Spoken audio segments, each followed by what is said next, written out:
নজরুল ইসলাম খুব সুন্দর করে বলেছেন, মসজিদেরই পাশে আমায় কবর দিও ভাই, ঠিক কিনা?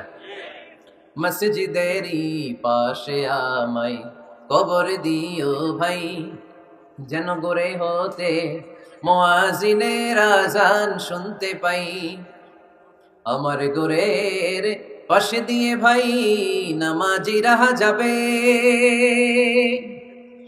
পবিত্র সেই পায়ের ধ্বনি এ বান্দা শুনতে পাবে। গোরা যাবে হতে গুনাহগার পাইবে রেহাই, মসজিদেরই পাশে আমায় কবর দিও ভাই। কত মানুষ নামাজি ভাই মসজিদাঙ্গিহীনাতে, আল্লাহর নামের জিকির করে লুকিয়ে গভীর রাতে।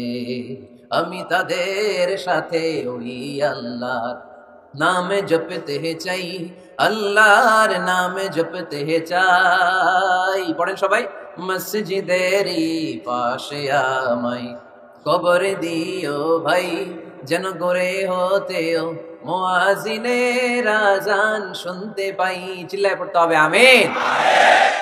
কি দরদ ছিল আমাদের জাতীয় কবি কাজী নজরুল ইসলামের, মসজিদের পাশে আল্লাহ তুমি আমার কবর দিও। আল্লাহ এই দোয়াটা কবুল করে নিয়েছে, ঠিক কিনা? আমার কবরের পাশে মসজিদ আছে না নাই?